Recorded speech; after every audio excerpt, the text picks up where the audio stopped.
শুরুতেই যেমনটা বলেছি যে প্রার্থীদের হলফনামা কতটা স্বচ্ছ এই বিষয়টা নিয়ে আজকে কথা বলবো, এবং সেই সাথে যেহেতু নির্বাচনের যাত্রা শুরু হয়েছে, ভোটের গাড়ি রওনা দিয়েছে, সেহেতু নির্বাচন সম্পৃক্ত প্রত্যেকটি বিষয়ে নিশ্চয়ই একটু একটু করে আমরা আলোচনা করব। যেহেতু আমি আজকে আলোচনা হলফনামা, আমি কয়েকজনের হলফনামার কথা উল্লেখ করছি, আপনারা একটু মনোযোগ দিয়ে শুনবেন এবং তারপর বলবেন আসলে এই যে হলফনামাগুলো আমরা দেখতে পাই এগুলোর স্বচ্ছতা কতটুকু। শুরুতেই বলতে চাই যে পটুয়াখালী ৩, দশমিনা ও গলাচিপা উপজেলা আসনে বিএনপির সঙ্গে আসন সমঝোতার প্রার্থী গণ অধিকার পরিষদের সভাপতি নুরুল হক নূরের বার্ষিক আয় 20,40,048 টাকা, তার স্থাবর অস্থাবর মিলে 90,43,841 টাকার সম্পদ রয়েছে, এমনটা দেখানো হচ্ছে। অন্যদিকে নির্বাচনে স্বতন্ত্র প্রার্থী হয়ে বিএনপি থেকে বহিষ্কৃত হাসান মামুন তার আয়কর বিবরণীতে বার্ষিক আয় দেখিয়েছেন 4,99,768 টাকা। হলফনামা অনুযায়ী আমরা দেখতে পাচ্ছি যে হাসান মামুনের চেয়ে নূরের আয় হচ্ছে 4 গুণ বেশি। আবার এদিকে আবার একটু অন্যরকম বিষয় আছে, সেটা হলো যে হলফনামায় হাসান মামুনের সম্পত্তির পরিমাণ কম দেখা গেলেও দেখা যাচ্ছে তার স্ত্রীর বার্ষিক আয় 12,21,000 টাকা, তার কাছে নগদ 34,30,000 টাকা আছে, স্বর্ণ বা মূল্যবান ধাতু আছে 52,50,000 টাকার মূল্যের, গাড়ি আছে 47 লাখ টাকার।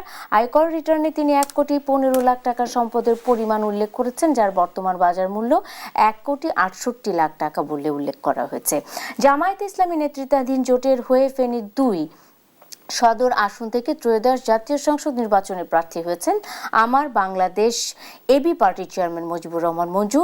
মনোনয়নপত্রের সঙ্গে রিটার্নিং কর্মকর্তার কার্যালয়ে জমা দেওয়া হলফনামা পর্যালোচনায় দেখা গেছে মুজিবুর রহমানের বার্ষিক আয় 11,83,143 টাকা। এর মধ্যে টেলিভিশনে টকশো করে তিনি আয় করেছেন প্রায় 5,80,000 টাকা, যা তার বার্ষিক আয়ের প্রায় অর্ধেক। জাতীয় নাগরিক পার্টি এনসিপি উত্তরাঞ্চলের মুখ্য সংগঠক ও পঞ্চগড় 1 আসনের সদর তেঁতুলিয়া আটোয়ারি 11 দলীয় জোটের প্রার্থী মোহাম্মদ শারজিস আলমের বছরে আয় 9 লাখ টাকা। অন্যদিকে বিএনপি প্রার্থী মোহাম্মদ নওশাদ জমিরের বার্ষিক আয় প্রায় 45 লাখ টাকা।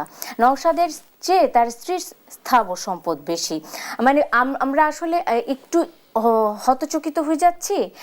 আমরা দুজনের কাছে এই প্রশ্নটা রাখতে চাই যে এই যে হলফনামাতে আয়করের যে আয়ের যে হিসাব দেয়া হয়েছে এবং মামলা সংক্রান্ত অনেক বিষয় রয়েছে, সেগুলো না হয় বাদ দিলাম, কিন্তু অর্থ সম্পদের যে বিষয়গুলো রয়েছে সেগুলো আসলে কতটুকু স্বচ্ছ হয়, নাকি এটাই কি আসল, নাকি এই গল্পের পেছনে কোনো গল্প রয়েছে? আমি শুরুটায় মাসুদ কামাল আপনাকে দিয়ে করতে চাই, কারণ আমরা দেখেছি যে একজন প্রার্থীর সম্পদ তার বাবার সম্পদের চেয়েও বেশি, এমনটাও কিন্তু দেখা গেছে অনেক জায়গাতে। মাসুদ কামাল, আপনাকে দিয়ে আলোচনা শুরু করতে চাই। জি, অনেক ধন্যবাদ। এটা অবাক হওয়ার কিছু নয় তো, এটা আমাদের দেশে খুব একটা কমন চিত্র। আপনি এত প্রার্থী হয়েছে, আপনি বাংলাদেশের যে কোনো সচিবালয়ে যারা আছেন, যে আমলা আছেন, সচিব পর্যায়ে আমলা আছেন, খোঁজ নেন না, হিসাব নেন না। প্রত্যেকে দেখবেন জমিদার মেয়েকে বিয়ে করছে, প্রত্যেকেই। সবার স্ত্রী সম্পদ বেশি তার চেয়ে। বাংলাদেশে যত ওসি আছে খবর নেন না, সবার স্ত্রীর সম্পদ তার চেয়ে বেশি। এটাতে এখানে অবাক হওয়ার কিছু নেই, এটা দেখে দেখে আমরা অভ্যস্ত হয়ে গেছি। কার নাই, কিন্তু এখন এটা স্ত্রীর সম্পদ বেশি হতেই পারে, বাবার চেয়ে সন্তানের সম্পদ বেশি হতে পারে। এই যে আমাদের এই খুব কেঁদে কেঁদে বলেছিল যে নাকি মানে হাসি কথা বললো কান্না কান্না লাগে, হ্যাঁ মাসুদ, হান্নান মাসুদ, ওর বাবা ইলেকশন করতেছে, ওর বাপের চেয়ে ওর সম্পদ বেশি। তো ও তো কয়েকদিন আগে চাকরির জন্য আন্দোলন করছিল রে ভাই, এবং তার বাড়ি সবচেয়ে ভাঙা খারাপ বাড়ি। সে তো কয়েকদিন আগে চাকরির জন্য আন্দোলন করছে, চাকরি করার জায়গা না, এবং তাদের সঙ্গে খাওয়ার টাওয়ার সুবিধা আমরা দেখছি, খাওয়ার সুবিধা দেখছি, কি দিয়ে খাচ্ছে, কি পোশাক পরছে, এগুলো তো আমরা দেখেছি। কিন্তু 2 বছর পরে দেখা গেল যে সেই হাসান মাসুদি আরেকটা জায়গাতে বলছেন যে তার মানে তারা পারিবারিকভাবেই আসলে অনেক সেই রকম অর্থবিত্তের মালিক এবং তাদের পুকুরই আছে প্রায় 4-5টা।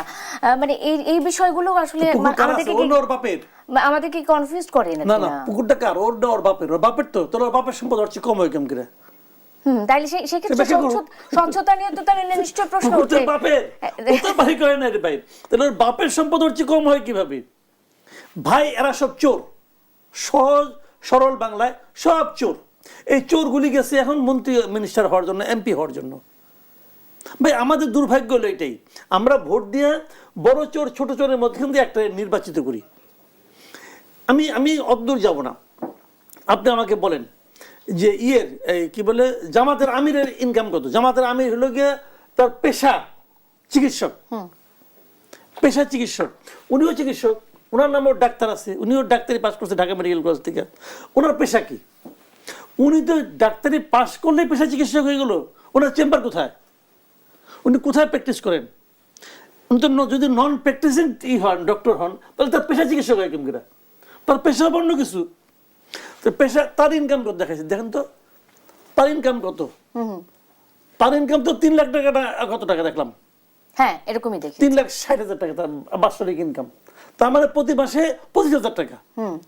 এবং কিছু দান থেকেও আসে, কিছু মানে ব্যক্তিগত ভাই এটা তো মান্থলি ইনকাম। ভাই আমি একটা বেকার লোক, আমি গত 4 বছর ধরে চাকরি করি না, 3 বছর ধরে চাকরি করি না, আমি ইউটিউবে ই করি। আমার তো প্রদর্শিত, আমি তো ইনকাম ট্যাক্স দেই। ইউটিউবে যে ইনকাম করি সেই টাকার অঙ্ক তো ওনার কয়েকশো, মানে ওনার প্রায় 10 গুণ। এটা কেমন হলো ভাই, বুঝান তো আপনি আমারে। উনি যে গাড়িতে উঠেন, ওই গাড়িতে আমি একটা গাড়ি নেই আমার, আমি গাড়িতে উঠতে পারি না। সেটাই বলা হচ্ছে যে যেমনটা আমরা বলছিলাম যে সার্জিস আলমের আসলে কোনো গাড়ি নেই, নিজস্ব কোনো গাড়ি নেই, নিজস্ব কোনো বাহন নেই, এরকমটা বলা হচ্ছে। কিন্তু আমরা কিন্তু তাদেরকে গাড়িতে, দামি গাড়িতে চড়তে দেখি। শুরুর দিকে তারা বলতেন যে তারা বন্ধুদের গাড়িতে করে আসেন, কিংবা কেউ তাদেরকে কেউ সাহায্য করতেও চান, সহযোগিতা করতে চান। এখন আসলে বাস্তবতাটা কি ডাক্তার জাহিদ, আপনার কি মনে হয় আসলে এই হলফনামা যে দেয়া হয় এগুলোর পেছনের গল্পগুলো তো খুব আসলে কঠিন, এবং মানে কঠিন হলেও সত্য, এমনটাই তো? আচ্ছা, একটা জিনিস একটু বলা ভালো, মানে আমরা এখন ওনাদের প্রতি অনেক বেশি সার্ভেইলেন্স করছি, কারণ ওনারা জনপ্রতিনিধি হতে চাচ্ছেন। কিন্তু বাংলাদেশে ইনকাম ট্যাক্সের স্টোরিটা কি আসলে? জেনারেলি আপনি আপনার আশপাশে খুব বেশি মানুষ খুঁজে পাবেন যিনি তার আসলে আয় পুরোটা প্রদর্শন করেন, ভালো মানুষ, বৈধ উপার্জন করেন। ধরুন আমি খুব প্রচুর উপার্জন করেন, এরকম আমি যেহেতু নন প্র্যাকটিসিং ডাক্তাররা প্রচুর টাকা উপার্জন করেন বৈধভাবে, লয়াররা করেন। কজন তার ইনকাম ট্যাক্সের এই জিনিসগুলো খুব ক্লিয়ারলি প্রদর্শন করেন? সমস্যাটা কিন্তু অনেক গভীরে, হ্যাঁ, এনাদের সমালোচনা আমরা করছি এবং বেশি করছি, এটাও যৌক্তিক, কারণ উনি জনপ্রতিনিধি হতে যাচ্ছেন। সেই জন্য একজন সাধারণ প্রাইভেট সিটিজেন, ওনারটা তো প্রদর্শন করার জন্য, পাবলিক করার জন্য শর্ত নাই। এখানে শর্ত আছে, কারণ আপনি একটা জনপ্রতিনিধি হতে যাচ্ছেন, আপনি আমাদের দেশের একজন আইন প্রণেতা হতে যাচ্ছেন, সুতরাং আপনার এটা লাগবে। তো আমরা সমালোচনা করছি, প্রবলেমটা কিন্তু ওই জায়গায়। দ্বিতীয় যে কথাটা একটু বলি, আমি এবার একটু মাসুদ ভাইয়ের সাথে আমি একমত। এই জিনিসগুলো আসলেই ফেসবুকে ফান দেখছি এরকম, আগে স্ট্যাটিস্টিক্স নিয়ে বলতো না যে মিথ্যা 3 রকম, লাই, ব্লেটেন্ট লাই অ্যান্ড স্ট্যাটিস্টিক্স। এখন লোকজন বলছে লাই, ব্লেটেন্ট লাই, আর হচ্ছে নির্বাচনী যে হলফনামা, এটা এইরকম ব্যাপার হয়ে গেছে। এটা মানুষ বিশ্বাস করছে না, লাই করছে না। আর একটা অদ্ভুত নিয়ম আছে, আপনি আদিতে যত টাকায় কিনেছিলেন মূল্য সেটা অনুযায়ী দেখাতে হয়। সো আপনি অনেক আগে একটা বাড়ি কিনেছেন কয়েক লাখ টাকা, সেটা দেখুন কয়েক কোটি টাকা হলো না, কয়েক লাখ টাকা হিসাবে দেখানো হয়। এসব নানান জটিলতা আছে। তবে একটা আশার দিক বলি আমি, এভাবেই আসলে গণতন্ত্র এগিয়ে যায়। একসময় তো এই জিনিসটা ছিল না, যে আমরা আজকে হাসাহাসি করতে পারছি। কেন পারছি? কারণ এটা নিয়ম হয়েছে। এটা 11 সরকারের সময় এই নিয়মটা হয়েছে। ফ্লস ছিল। আমি নির্বাচন ব্যবস্থা সংসদ কমিশনের সদস্য ছিলাম, সেখানে আমরা এই ফর্মটাকেও পাল্টে দিতে বলেছি। কারণ আপনার নিশ্চয়ই মনে আছে, গত আমি নির্বাচনের আগে ভূমি প্রতিমন্ত্রীর যে অসংখ্য ফ্ল্যাট আছে এটা ছিল না, উনি ওখানে বিদেশে সম্পত্তি বলে আলাদা কোনো কিছু ছিল না। এবার কিন্তু এগুলো আলাদা করে আপনাকে দেখাতে হবে। এখন এটা হলো আমরা হাসাহাসি করছি, কিন্তু যেটা জরুরি, সামনে আমরা এই চাপটা এবারও রাখবো, ভবিষ্যতেও রাখবো। নির্বাচনের আগে সব যাচাই বাছাই সম্ভব হয় না, নির্বাচনের পরে র্যান্ডমলি, সবগুলো তো বটেই, কিন্তু আগেই র্যান্ডমলি কিছু যাচাই বাছাই করা, এবং কয়েকটা যদি আপনি ধরতে পারেন যে এখানে অপ্রদর্শিত কিছু আছে, তাহলে এই জিনিসগুলো নিয়ে যদি আপনি ব্যবস্থা নেন এটা কাজ করবে। সেটা কি হয় আসলে? সে নির্বাচন পরবর্তী সময়ে হয়? কোনোদিনই হয়নি, কিন্তু এই সংশোধনী এবার আনা হয়েছে। আপনার ভবিষ্যতে যে কোনো সময় যদি এটা ধরা পড়ে তাহলে আপনার সদস্যপদ বাতিল হতে পারে। সেই কারণে আমি মনে করি, ওই যে বললাম আমরা এক ধাপ করে আগাবো। আসলে এতদিন আমাদের কি সমস্যা ছিল, আমি প্রায় এই জন্য বলি, যেটা নির্বাচনই হয় না, আমরা চেয়েছি ফর গডস সেক একটা অংশগ্রহণমূলক গ্রহণযোগ্য নির্বাচন হোক। এই যে আমরা এই আলোচনা কি গতবার করার এত সুযোগ ছিল? 24-এর আগে আপনি করেন নাই, শুধুমাত্র ওই যে সাইফুজ্জামান চৌধুরী ওনার এত ফ্ল্যাট ধরা পড়ার পর কথা হলো একটু, এর আগে কি আমরা হলফনামা ধরে ধরে এত কথা বলেছি? ওটা নির্বাচনই না। এখন যেহেতু নির্বাচনটা ঠিক হচ্ছে, এবার আমরা যতটুকু বলছি নির্বাচনের পরে যদি এটা নিয়ে ধরপাকড় না হয়, শোরগোল হবে, পরের নির্বাচনে দেখবেন আমরা আরেকটু এগিয়ে যাব, সবাই আরেকটু সতর্ক হবে, এবং তারপরে নির্বাচনে হয়তো আবার যাচাই বাছাই বাড়বে, এভাবে আগাবো। সো হতাশার দিক তো আছেই, কিন্তু আমরা এই জিনিসগুলো করতে শুরু করি। আপনি ডাক্তার জাহিদুর রহমান, আপনি যে আশার জায়গাটা ধরে এগোতে চাচ্ছেন, বাংলাদেশের রাজনীতিতে আসলে সেই চর্চাটা হয় কি না? মানে আমরা এই 2026-এর পরে নতুন সরকার গঠনের পরে এই যে আপনারা বলছেন যে একে একে ধাপে ধাপে এগিয়ে যাব, এটা কি হয়? বাংলাদেশের রাজনৈতিক কালচার কি তাই বলে? মাসুদ কামাল ভাইয়ের কাছ থেকে একটু জানি, আপনার কাছ থেকে হ্যাঁ প্লিজ মাসুদ কামাল ভাই বলেন, আমাদের বাংলাদেশের রাজনৈতিক কালচার কি সেটা বলে যে এই যে ধাপে ধাপে এগোনোর বিষয়টা, কিংবা ধাপে ধাপে আমরা এটা ঠিক করে ফেলবো, ওটা ঠিক করে ফেলবো? সংস্কারের জন্য তো 1.5 বছর 2 বছর সময় আমরা দিয়েছি। আপনি সবকিছু ধাপে ধাপে করতে হবে, আপনি একবারে পারবেন না। এই কারণে ধাপে ধাপে হয় কি হবে, যেমন ওই যে কথাটা জায়েদ বললেন যে আমরা তো এখন আলোচনা করতে পারছি না, কারণ আগেইবারে আলোচনা যাতে নাকি আরো বেশি না হয়, সবাই কেয়ারফুল হবেন এবং তারা হয়তো ঠিক মতো দিবেন। এইগুলো হয় কি, যিনি ফর্মটা পূরণ করেন, মানে শফিক সাহেব নিজে ফর্মটা পূরণ করছেন, এটা আমি বিশ্বাস করি না। ওনার কিছু লোকজন থাকেন, তারা বলে এটা অনেকটা ইনকাম ট্যাক্স ফাইলের মতো। ইনকাম ট্যাক্স ফাইল নিজে করে এরকম খুব কমই আছে বাংলাদেশে। এটা করে কি ইনকাম ট্যাক্স লয়ার আছে একজন, আজব সব বিষয় বসায় দেয়, যে নাকি উনি জানেনও না, বসাই দিছে। তো এখন এটা দেখায়, ওটা কিনছে, কিনা কেমনে করে জানি আপনাকে একটা জিরো সাইজ দেখাই দিবে। তো এখন এটা করে তো এখন ওরা এটা করে, যে কারণে আপনি দেখবেন ইনকাম ট্যাক্স ফাইল নাকি আপনি জিজ্ঞাসা করেন, দেখবেন যে একজন জর্দা ব্যবসায়ী, সে ব্যক্তি পর্যায়ে সর্বোচ্চ ইনকাম ট্যাক্স দেয়। আমরা এটা নিয়ে কিন্তু অনেক হাসাহাসি করি, খুশি হয়, আরে তাই নাকি। কিন্তু এটা দেখে কিন্তু ওই যে যারা বড় বড় ব্যবসায়ী, এরা কিন্তু লজ্জাও পায় না।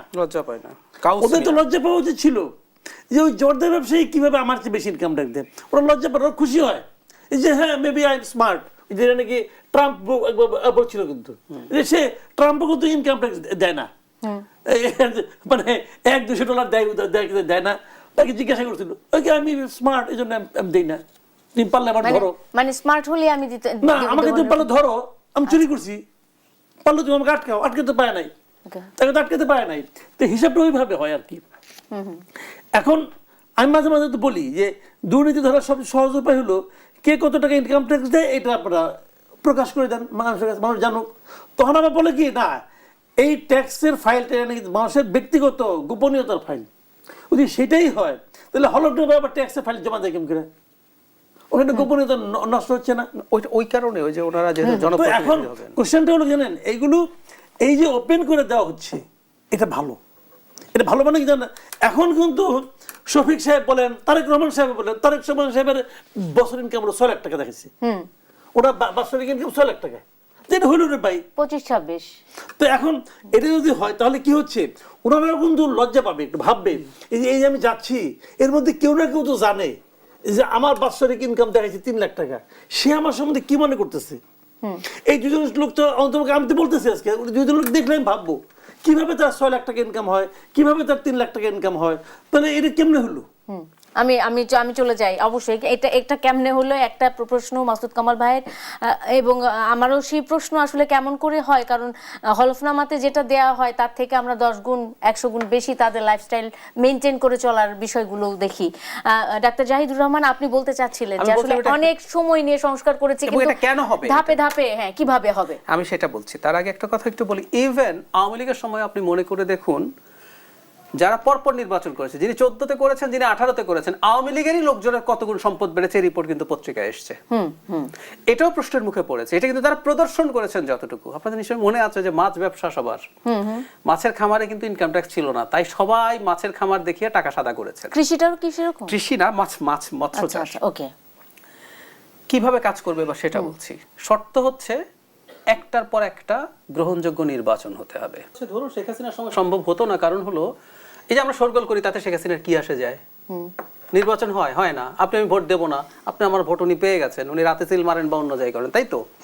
যদি নির্বাচনটা রেগুলারলি হয়ে থাকে, এই যে কথাগুলো বলছি, গণতান্ত্রিক সরকার কিন্তু কথা বলা বন্ধ করতে পারবে না, যদি কথা হতে থাকে, চলতে থাকে, হাসাহাসি হতে থাকে, আপনি নিশ্চিত থাকুন এগুলো পরের ধাপে, পরের বারে সব শুধরে যাবে তা বলছি না, পরের বার এটা আরো বেটার অপশন হিসেবে আসবে, বেটার অবস্থায় আসবে, তারপরের বার আরো বেটার।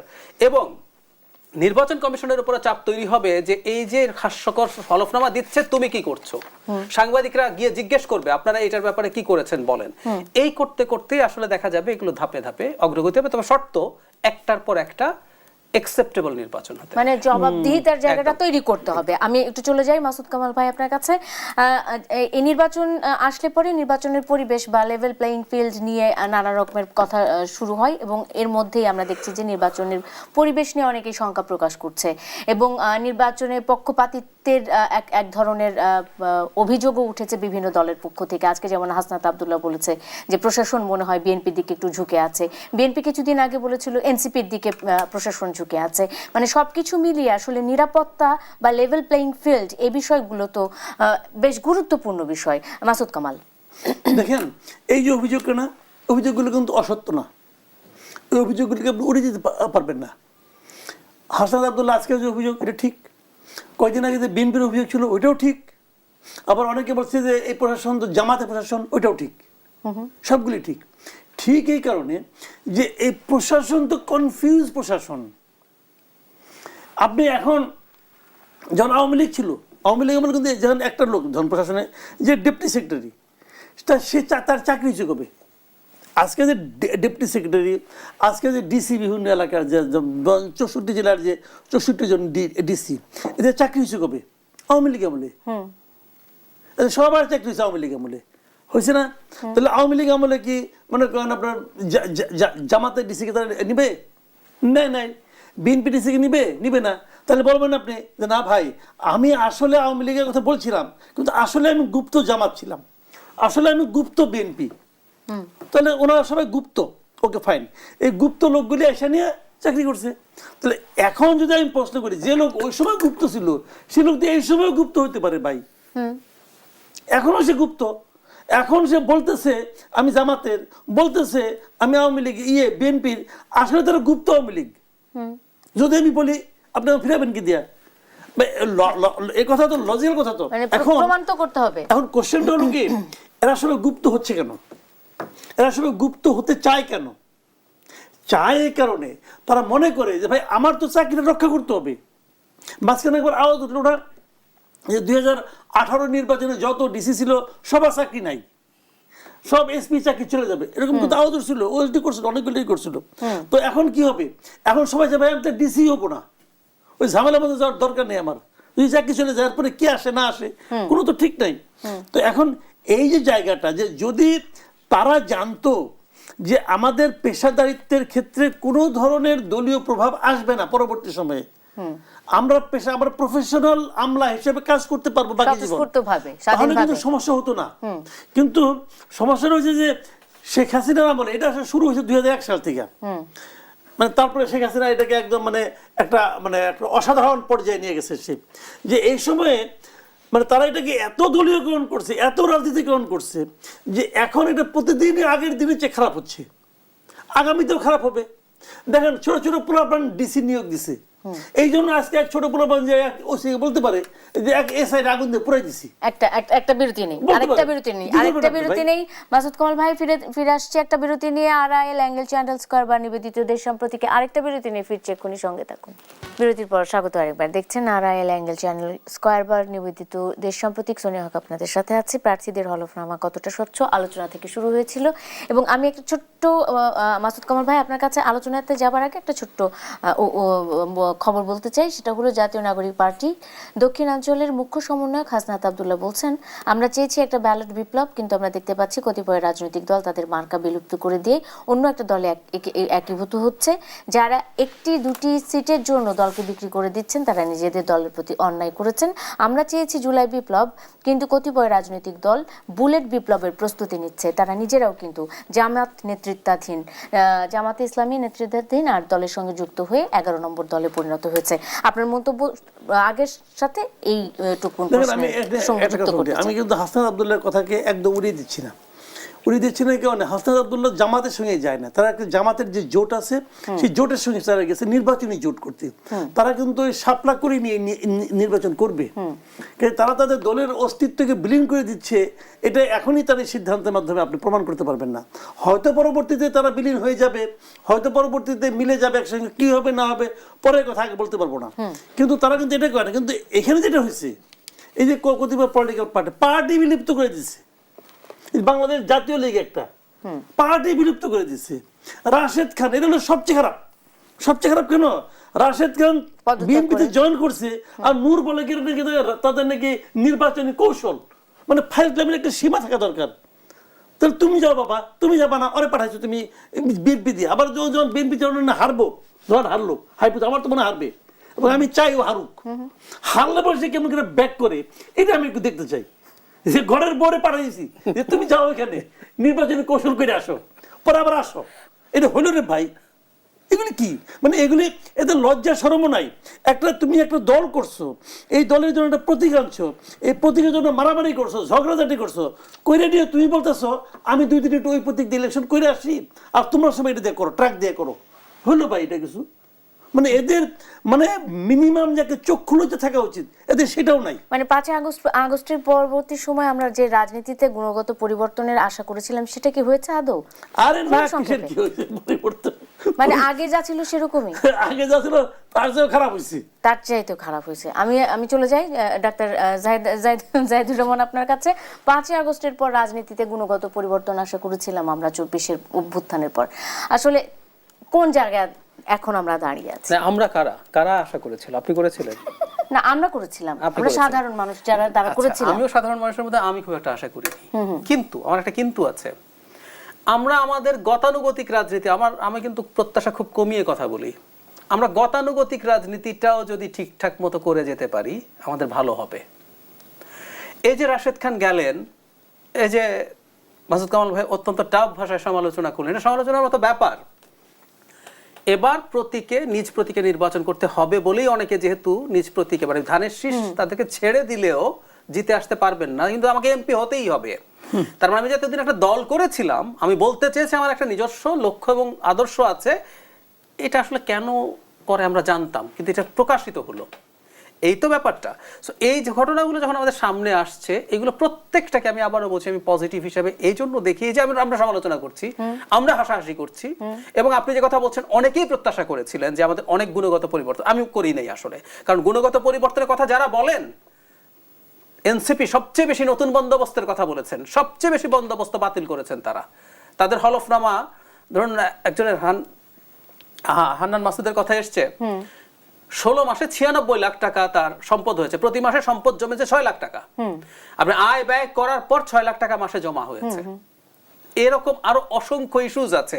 আপনি জামাতের সাথে জোট করতে গেছেন, তাদের নারী সদস্যরা যে বেরিয়ে যাচ্ছেন, আপনি মধ্যপন্থী দল, কিন্তু আপনি পুরো আউট অ্যান্ড আউট জামাত না। এখানে এমন র্যাডিক্যাল দল আছে যে আপনার সাথে, যাদের সদস্য আপনার সাথে টকশো করবে না, কারণ আপনি একজন নারী। উনি জিজ্ঞেস করবেন অ্যাঙ্কার নারী কিনা, তারপর আপনার সাথে শোতে আসবেন বা আসবেন না। ইয়াস, আমি কনফার্ম করছি। আপনার কোনো নারী সাংবাদিক তাদের সংবাদ সম্মেলন কভার করতে যেতে পারবেন না। তো তাদের সাথে তারা গেছেন না, কেন গেছেন? ওনাকে বিএনপির সাথে আলোচনা করেন নাই, বিএনপি সিট কম দেবে, এখানে সিট বেশি পাবে। খারাপ বলছি না, কিন্তু এটা তো পুরনো বন্দোবস্ত। এটা কি নতুন বন্দোবস্ত? নতুন বন্দোবস্ত না, মানে নতুন করে আসার আর কোনো জায়গা নাই। আমি আবারও বলি, পুরনো কাজগুলোও যদি আবার ঠিকঠাক মতো করে যাই, আমরা ধাপে ধাপে নতুন বন্দোবস্তের দিকে যাব। কালকে সকালে এসে হঠাৎ করে নতুন বন্দোবস্ত করবে, এটা হয় না। বিসিএস এ চাকরি পাওয়ার একটা আন্দোলন, যারা পুলিশ এবং ম্যাজিস্ট্রেট হতে চেয়েছিল শেখ হাসিনার অধীনে, রাতারাতি সব পাল্টে তারা ফেলবে না, এটুকু বুঝতে হবে।